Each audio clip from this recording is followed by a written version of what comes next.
Hi friends, चला तर आपण कांदा भजी बनवूया। त्यासाठी मी 2 मोठे कांदे पतले पतले स्लाइस करून कापून घेतलेले आहे।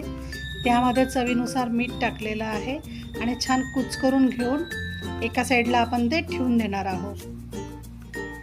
पूर्ण एकजीव करून घ्यायचं आहे कांदे आणि मीठ, त्याला पाणी सुटते थोड्या वेळाने आणि तोपर्यंत आपण चटणी बनवून घेऊ।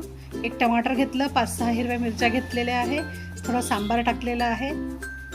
जर तुम्ही लसूण खात असेल तर लसूण पण टाकू शकता आणि थोडं चवीनुसार मीठ टाकून मिक्सरमध्ये थोडंसं पाणी टाकून आपण पेस्ट बनवून घेतलेलं आहे। तर आपली ही चटणी भज्यासोबत खूपच छान लागते।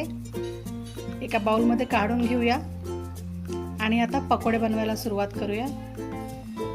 तर 2 हिरव्या मिरच्या बारीक चिरून घेतल्या, थोडा कढीपत्ता पण बारीक चिरून घेतलेला आहे, बारीक चिरलेला हिरवागार छान सांबार टाकलेला आहे आणि थोडंसं हळद टाकायची आहे आणि अर्धा चम्मच मी तिखट टाकत आहे, कारण की कधी कधी हिरव्या मिरच्या तिखट नसतात म्हणून। आणि तांदळाचं पीठ घेतलेलं आहे 1 चम्मच आणि बेसन 2 चम्मच, म्हणजे जेवढं त्याच्यामध्ये कांद्यामध्ये पीठ येते तेवढंच टाकायचं आहे, जास्त पीठ नाही टाकायचं आहे। नुसत्या बेसनचे पण बनवू शकता तुम्ही। आणि या पद्धतीने कुचकरून छान मिक्स करून घ्यायचं आणि थोडंसं अगदी पाणी टाकलेलं आहे मी।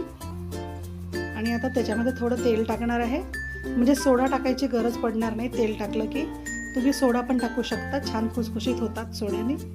आणि छान मिक्स करायचं आणि तेल मस्तपैकी कडक गरम करायचं आणि त्यामध्ये या पद्धतीने आपण भजे सोडून घ्यायचे। या पद्धतीने छोटे छोटे भजे आपण तळून काढायचे आहे। जोपर्यंत भजे फ्राय होऊन राहिले तोपर्यंत प्लीज माझ्या चॅनलला लाईक करा, सबस्क्राईब करा आणि शेअर करा।